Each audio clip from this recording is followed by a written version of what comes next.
Buongiorno a tutti quanti. Oggi, siccome sul gruppo vedo spesso persone che dicono, so, magari mi rado una volta a settimana, scelgo un open comb o un closed comb. È un argomento pettine aperto, pettine chiuso, molto controverso. Ok, è un argomento che secondo me va fatta un po' di chiarezza. Allora, è il pettine, e in questo caso ho un single edge, questo è un Blackland Vector, ok? Questo è un italico closed e questo è R41. Bene, perché ho scelto queste tre tipologie di rasoio? Più che altro di pettini, qui parliamo di pettini più che di rasoi, perché questo, essendo un single edge con lama singola, sarebbe già un'altra cosa ancora. Però per farvi capire un attimino la differenza tra closed e open, qual è effettivamente la differenza. Allora, se uno si rade una volta a settimana, è meglio un open comb. Open comb significa pettine aperto, quindi c'ha tutti questi dentini che hanno come utilizzo il disciplinare il pelo, ok? Quindi voi avete una barba lunga, appoggiando questi dentini il pelo va a finire dentro queste scalanature e dopo trova la lama e andrà a tagliare il pelo, ok? Allora, è più efficace di un closed comb, ok? Sì o no? Si può dire ni, cioè in linea di massima no. Per quale motivo? Perché ci sono dei closed comb che sono molto efficaci, ok? Perché che cos'è che determina l'efficacia di un rasoio? È il gap e soprattutto l'esposizione della lama, ok? Il gap è la distanza tra la barra di sicurezza e il cap e l'esposizione della lama è, tracciando una linea immaginaria dal cap a dove c'è la barra di sicurezza qui, quanto sporge la lama, ok, dalla barra di sicurezza, e non quanto voi vedete la lama fuori dal cap, perché ad esempio R41 la lama sporge di 1 millimetro eppure ha un'esposizione molto positiva, ok? Quindi come bisogna comportarsi? Qual è il concetto principale? Perché l'open comb è spesso frainteso con molta più aggressività?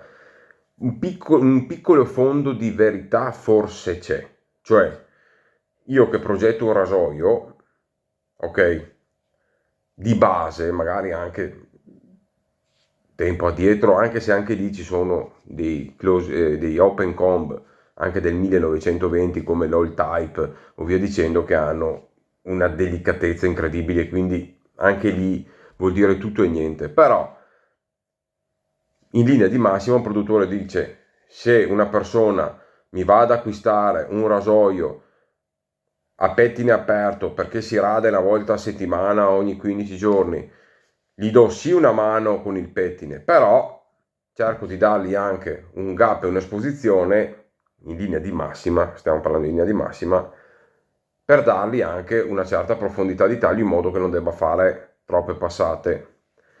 Invece magari uno che fa un closed comb, sempre tra molte virgolette di base, gli do un rasoio che sia un pochettino più dolce, che si possa radere anche tutti i giorni. Però perché dico in linea di massima? Perché in realtà ci sono degli open comb che radono pochissimo e ci sono dei closed comb che ti squartano. Quindi, cose da guardare: pettine aperto o pettine chiuso? Né uno né l'altro. Io sono molto pro, anche con una settimana di barba, anche con una settimana e mezza di barba, sempre i closed comb. Per quale motivo? Perché se voi in un closed comb, quindi un pettine chiuso anche come questo, tipo un Nodaci, ok? Avete un'esposizione molto positiva e parecchio gap, no? Cioè ragazzi, la barra di sicurezza praticamente quasi non tocca il viso, cioè voi ci avete prima la lama che tocca il viso e dopo la barra di sicurezza. Quindi cos'è che succede? Che se voi avete prima la lama, voi già la prima passata, il pelo lo avete già portato via quasi tutto. Quindi ha poco senso non avere un pettine se il pettine quasi non tocca neanche la faccia. Cioè diventa una cosa abbastanza inutile per come la vedo io. L'unico che può avere un senso, ma anche proprio come progettazione, è l'R41, che in realtà è un ibrido, perché è vero che c'è i dentini, ok, come un open com, ma in realtà appena sotto è chiuso. Quindi è un ibrido, è più open che closed, perché comunque i dentini sono 3-4 mm, quindi tu la barra di sicurezza chiusa sotto neanche la vai a sfiorare. In realtà con R41 non dovresti sfiorare neanche questi dentini qua, perché se tu quando ti radi vedi i dentini sul sapone o sulla pelle significa che hai un angolo chiuso, quindi stai anche usando male il rasoio. Quindi va usato talmente con un angolo aperto che i dentini sotto non li vai neanche ad usare, quindi sono, vogliamo dire, quasi inutili o sfiorano a malapena che neanche te ne rendi conto. Ecco. Quindi, cose da valutare nella scelta di un rasoio? Prima di tutto è capire cosa ha dato al nostro viso. Cioè, c'è gente ad esempio che se si rade tanto a fondo, troppo a fondo, quando c'è la ricrescita ha peli incarniti, ha dei problemi.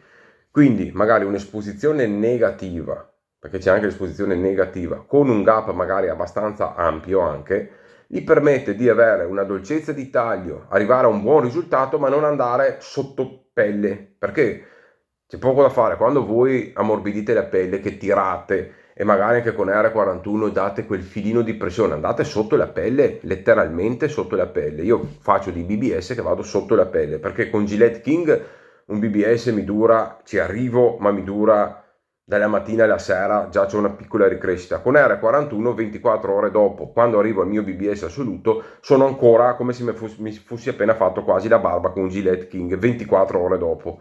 Quindi ci sono varie tipologie di BBS, che non è una cosa che ci si deve arrivare per forza, ma quando uno è appassionato o gli piace arrivare ad un livello di rasatura molto profonda, deve fare anche queste scelte qua. Quindi bisogna capire ogni quanto ti radi, che tipo di rasatura vuoi avere.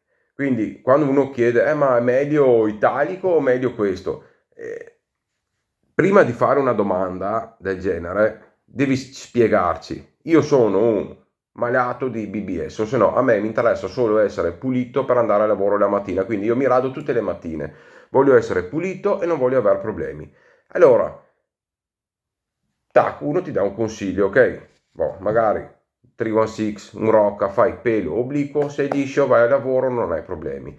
Io sono un malato di BBS, voglio essere liscio, liscio, liscio, però sono 3 mesi che mi rado. Cosa gli consigli? R41? No, perché si ammazza. Quindi gli consigli magari un italico, che già al BBS ci arrivi, ci fai la mano.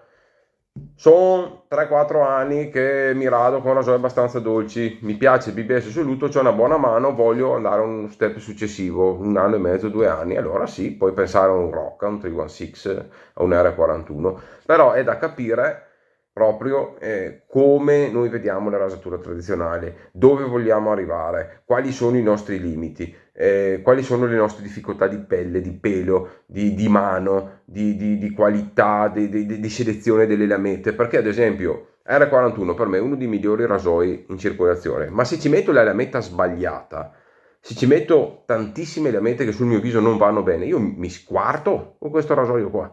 Quindi anche lì hai selezionato le lamette adatto a te.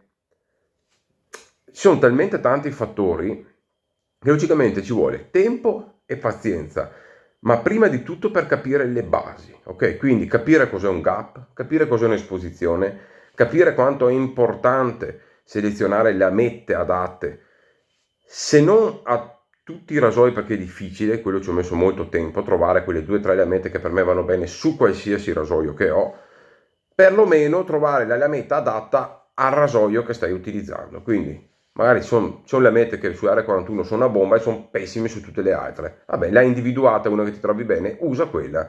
non continuare a cambiare, usa quella, fatti la mano e abbi pazienza. Dopo c'hai un rasoio che ad esempio per me è stato italico, che ti aiuta a capire come sono le varie lamette e via dicendo. Piano piano ti fai una selezione in modo da trovare quelle adatte al tuo viso, alla tua rasatura e via dicendo. Bene, io spero di aver dato questa piccola infarinatura che più che altro è anche uno stimolo che vi do a ricercare tante volte. E beh, è giusto chiedere, ok? È giusto, perché anch'io ho fatto tante domande. Anch'io sono partito che non sapevo nulla, però è anche giusto che uno si metta un attimino anche di impegno, siccome è una passione, no? E nessuno può vivere la passione al posto vostro, cioè parte della vostra passione deve essere anche quella di capire cos'è uno strumento, capire come funziona, perché quando tu capisci come funziona una cosa riesci nel lato pratico a farla funzionare al meglio. Se non hai capito come funziona, continuerai a portarti dietro degli errori o acquistare cose sbagliate, che comunque succederà comunque, perché c'è sempre una parte soggettiva e ci sono sempre tanti fattori in gioco. Però anche il montaggio del sapone, no? È inutile che io ho fatto 2 o 3 video, no, sui montaggi di saponi, non sono tutti uguali. Per quale motivo? Perché, ad esempio, 3-4 anni fa ciò che contava per me di più era solo ed esclusivamente la protezione, ok? Quindi per me più era protettivo il sapone e tra virgolette meglio era.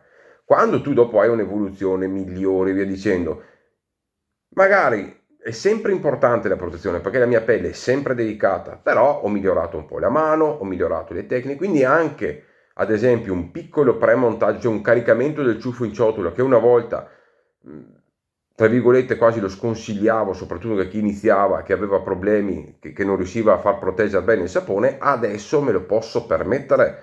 Non che sia meglio o peggio, me lo posso permettere perché magari mi uso il campioncino, mi uso la crema, mi trovo meglio e ti dà quel filino più di scorrevolezza che con la mano giusta è un buon equilibrio. Non passerò mai ad esempio il montaggio in ciotola a schiumone, perché? Perché per me solo la scorrevolezza sarebbe un massacro, ok? Perché la mia pelle è ed resterà comunque molto delicata, perché dopo 4-5 anni di rasatura tradizionale, quella è la pelle che hai, non è che migliora all'infinito, ok? Può modificare nel tempo un po' le cose, ma bene o male mi rendo conto che adesso negli ultimi 2-3 anni alla fine la pelle è quella. Però, ecco, quello che sto dicendo è cercate sempre di prendere da tutti, provare da tutti, ma dopo trovare la vostra strada. Non fissatevi sul montaggio alla, tra virgolette, alla Lucarelli, alla Marco Donghi, alla Jared Oldratti, alla questo, alla... Fatevi il vostro metodo, trovate la vostra via, provate tutto, provate uno, provate l'altro, provate st'altro, ma dopo vi trovate bene, non so, col metodo Lucarelli, ok, bene, ma dopo magari 6-7 mesi di rasatura tradizionale, magari vi va bene all'inizio, appena cominciate, ma magari non vi va bene dopo. O magari avete già 2-3 anni che usate in un metodo e vi trovate bene magari fra 2-3 anni, capito? Quindi quello che io cerco di dirvi è non rendete la rasatura tradizionale, come si può dire, come un dover arrivare in un punto che sia quello e rimane quello. Guardate la rasatura tradizionale come un continuo evolvere della situazione, ok? Cambia la pelle, cambiate il lavoro, magari cominciate a lavorare fuori, avete la pelle più stressata, più difficile, magari prima vi trovavate bene a radervi la sera, dopo vi rendete conto che la mattina è meglio, cambiate lavoro un'altra volta, lavorate in ufficio, allora è meglio la sera che la mattina perché tornate a casa con la pelle. Cioè, quello che vi sto dicendo è che la rasatura, il bello della rasatura tradizionale è il sapersi adattare e il provare sempre cose nuove. Logico che quando hai trovato la tua dimensione non ti sposti di tanto, però ogni tanto quella rasatura dove hai visto uno spunto da qualcuno o ti viene voglia di provare una cosa diversa, fatelo, provate, è sempre esperienza, è una cosa che vi arricchisce ed è una cosa che vi fa rendere viva la rasatura tradizionale, che secondo me è la cosa più bella che ci sia. Non esiste il metodo perfetto. Esiste solo il metodo che vi fa stare bene e che è adatto per voi in quel momento lì, che può essere completamente diverso fra 3 mesi, 6 mesi, 1 anno, 3 anni, 4 anni. Quindi trovate sempre la vostra strada, provate tutto, ma fate le vostre decisioni, imparate le cose, studiatevele un po' e dopo applicatele in senso pratico. Questo è il pensiero che vi do. Spero di esservi stato utile e ci vediamo al prossimo video. Bye bye!